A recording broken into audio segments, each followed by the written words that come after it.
Hi viewers, welcome to our channel. ప్రస్తుతం మనతో పాటు ప్రముఖ పొలిటికల్ అనలిస్ట్ ఈ మంది రామారావు గారు వారితో ఒకసారి మాట్లాడదాం. సార్ నమస్కారం. సార్ నమస్తే బాబు. సార్, జగన్మోహన్ రెడ్డి గారికి చంద్రబాబు నాయుడు గారు షాక్ ఇచ్చేశారు.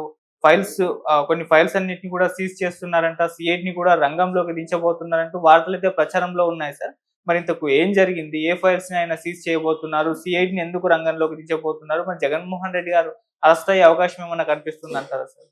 ఇక్కడ మన చంద్రబాబు నాయుడు గారి తాలూకు వార్నింగ్ ఎలాగుందో పోలీసు వాళ్ళ సైరన్ లాగా ఉంది. పెట్రోలింగ్ వస్తారు కదా, కుయ్యి కుయ్యి మనకు వస్తుంటే దొంగలందరూ సర్దుకుంటారు. అలాగా మేము దించేస్తాం, మేము ముంచేస్తాం, మేము నరికేస్తాం, మేము కొరికేస్తామని ఊరిక ఉట్టి వాగుడు తప్ప నాకంటే దయచేసి క్షమించండి. ఏంటి, మీరు ప్రమాణ స్వీకారం చేసి దాదాపు నెల కావస్తుంది. తొలి సంతకం దేని మీద పెడతా ఉన్నారో అది పెట్టేశారు, బాగానే ఉంది. నేను ఇచ్చిన తొలి మాట కూడా నిలబెట్టుకుందామన్న ఆలోచనకి ఆయనకి రాలేదు. ఇకపోతే మేము అలా గద్దెని ఎక్కగానే మొత్తం మీ అందరి చేత శివతాండవం చేయిస్తా ఉన్నాడు. ఎక్కడ చేయించాడండి? పైగా ఈ శాఖల్లో మేము సీజ్ చేస్తామంటే అంతవరకు చేతులు కాళ్ళు నోరు అన్ని కట్టుకొని కూర్చుంటారా? ఈ ప్రభుత్వం మీద భయం ఉంటే మళ్ళీ అంబటి రాంబాబు మాట్లాడతాడా? ఈ ప్రభుత్వం మీద భయం ఉంటే మళ్ళీ కొడాలి నాని బొచ్చు గిచ్చో అంటాడా? పేరు నాని జనసేనలో ఉన్న పవన్ కళ్యాణ్ అంత ఒక ఆత్మవిశ్వాసంతో ఉన్నట్టయితే ఆత్మవిశ్వాసం దేనికి? నువ్వు గెలిచావు, బాగానే ఉంది. గెలిచిన తర్వాత దేనికోసం గెలిచావు? అవినీతి చేసే వాళ్ళని ఏరి పారేద్దామని గెలిచావు. ఇంతవరకు నువ్వేం చేస్తున్నావు?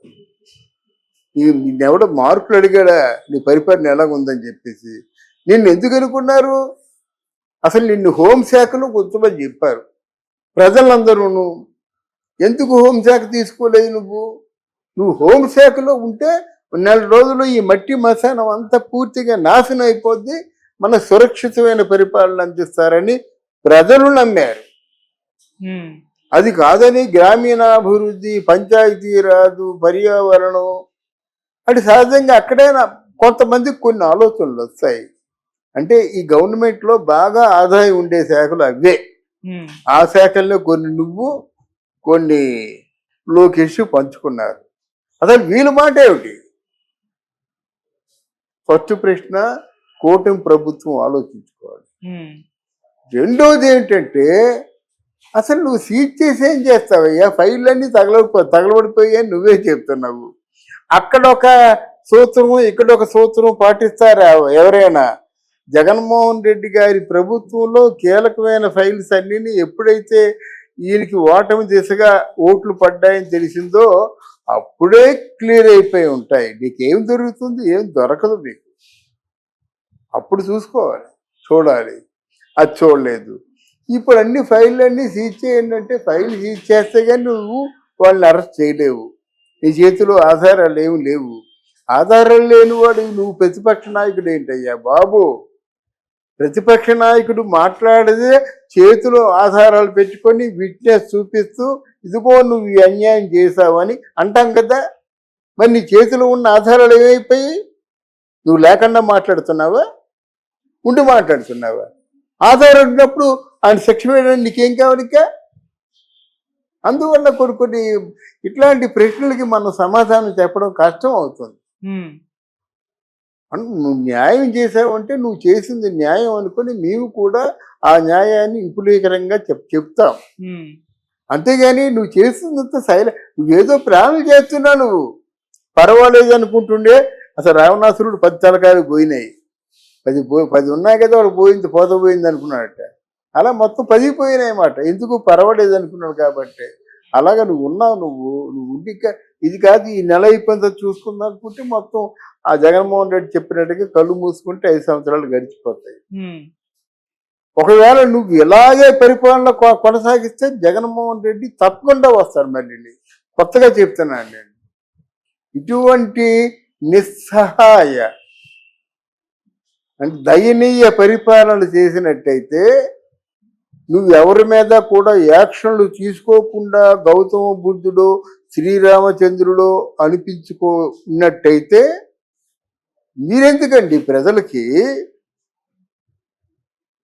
ఒక ఒక నక్సలైట్ ఎందుకు సక్సెస్ అవుతున్నాడు, ఒక గజ దొంగ ఎందుకు సక్సెస్ అవుతున్నాడు చెప్పగలరా? వాడు గజ దొంగ అయినప్పటికి కూడా వాడు గొప్పోళ్ళు కొడుతున్నాడు, పేదోళ్ళకి పెడుతున్నాడు. సింపుల్ సూత్రం. మీరు అలాగే చేయండి. అవినీతి పనులు కొట్టండి. 4,000 ఎకరాలు కబ్జా చేసిన పెద్దిరెడ్డి రామచంద్రారెడ్డి నుంచి ఎన్ని వేల కోట్లు ఆదా చేయొచ్చండి. ఎన్ని పనులు పనిచేస్తుంది. ఎవడి తక్కువ వస్తుంది. అక్రమంగా సంపాదించిన ఆస్తులన్నీ కూడా వేలం వేయండి. ఆ డబ్బుతో ప్రభుత్వానికి నడపండి. మరిన్ని మంచి పనులు చేయండి. మేము కారు కదపం, ఏసీ రూముల్లో కూర్చుంటాం, మాకు అందరూ వస్తారు, వార్తలు వినిపిస్తుంటాయి. మీ ఆ పని మీద ఉన్నామంటే ఆ పని మీద 50 రూపాయలు అయిపోయింది. అవతల పక్క మీరు చేసిందంతా అన్యాయం, మీరంతా అవినీతిమయం చేసేస్తున్నారు, మీరు అన్యాయంగా మా మీద నిందలేస్తున్నారు అని వాళ్ళు అంటున్నారు. అందుకే మీరు 36 హత్యలు చేశారని మేము చెప్తున్నా సరే మీరు దబాయించేస్తున్నారు అంటున్నారు. మీ వేగం బట్టి, ఈ వేగం లేకపోతే ఎవడైనా అదే మాట అంటాడు. అమ్మో చిటికేస్తే నొక్కేస్తారా, చిటికేస్తే కొట్టేస్తారా, చిటికేస్తే మమ్మల్ని తోసేస్తాడంటే ఎంత ధైర్యంగా వాళ్ళు ఎందుకు మాట్లాడతారు? అది ఆలోచించుకోవాలి. అది ఒకటి. ఇక్కడ మనం తెలుసుకోవాల్సింది ఏంటంటే మాటలు కాదు చేతలు ముఖ్యం. హిట్లర్ ఎందుకు పేరు తెచ్చుకున్నాడండి? ఇప్పుడు ఎవరైనా ఇందిరాగాంధీ ఎందుకు పేరు తెచ్చుకుందండి? కొంత తప్పదు, కొంత సామాజిక వ్యతిరేకత వస్తుంది. ఆ రోజు ఒక స్త్రీ మహిళా నేతను చూసి ప్రపంచం ఉడిగిపోయింది. అలీన దేశాలకేమో 144 దేశాలకి అధ్యక్షురాలుగా ఎన్నుకున్నారు. ఎందుకంటే నిమిషాల మీద యాక్షన్లు ఉండే. ఇప్పుడు ఎమర్జెన్సీ అని ఒక పేరు పెట్టారు, కానీ అదేంటంటే నిమిషాల మీద యాక్షన్లు ఉన్నప్పుడు మీ పరిపాలన కొత్తగా అనిపిస్తుంది. మీరు ఒక ట్రెండ్ సెట్టర్ అవుతారు. అన్నిట్లోనూ కూడా పవన్ కళ్యాణ్ ట్రెండ్ సెట్టింగ్ చేసిన వాడు పరిపాలనలో కూడా చేస్తాడని ఆయన తాలూకు అభిమానులు ఆలోచిస్తారు కదండి. అంతే కదా. ఇంతవరకు ఓ సోది పరిపాలన ఎవరికి కావాలండి? ఇప్పుడు చూడండి, తప్పు చేసేవాడికి గుండెల్లో రైలు పరిగెత్తాలి. ఎవరన్నా మర్డర్ చేశాడంటే మంతే వెంట వేసేయండి, మీరు పట్టుకొని. అత్యాచారం చేసేవాడికి వేసేయండి. అలా కాకుండా మీనమేషాలు లెక్క పెడుతూను ఇదిగో నేను ఎక్సైజ్ వాళ్ళందరినీ కూడా ఫైల్స్ సీజ్ చేయమని చెప్పాను, ఎస్ఐ శాఖ వాళ్ళని సహకరించమని కోరాను. సహకరించడమా? జీతాలు ఇవ్వడం లేదు, పుణ్యాన్ని బంద్ చేస్తున్నారా? ఆర్డర్ జారీ చేయలేరు. సంబంధిత మంత్రి ఎలాగా సహకరించమని కోరాలి, కానీ ముఖ్యమంత్రి ఎందుకు? Entire accountability of chief minister. ఆడు పరిపాలన సమర్థవంతంగా సాగిందిరా లేదా సమర్థ రహితంగా సాగిందని చెప్పేసి ప్రజలు తేలుస్తారు, ఎవరు చెప్పరు. అందువల్ల ఇటువంటి మాటలు మాట్లాడడం మానేసి ముఖ్యమంత్రి అయినా పవన్ కళ్యాణ్ అయినా సరే కార్యాచరణలో ఉంటే బాగుంటుంది. మళ్ళీ ఓసారి చెప్తున్నాడు, నువ్వు శ్రీరామచంద్రుడైతే మాకెందుకు, లేకపోయినట్టయితే గౌతమ్ బుద్ధుడైతే మాకెందుకు. అప్పుడు తరాలు మారిపోతున్నాయి, యువత పుట్టుకొస్తుంది కనుక యువతకి మాత్రం గట్టి పరిస్థితుల్లో కొన్ని దేశాల్లో మెన్ పవర్ లేక బాధపడుతున్నారు. మనకి కావలసినంత మెన్ పవర్ ఉంది, వాళ్ళకి పని కల్పించండి. అదే బొత్తుకుంటున్నాం. Thank you so much. Thank you అమ్మా.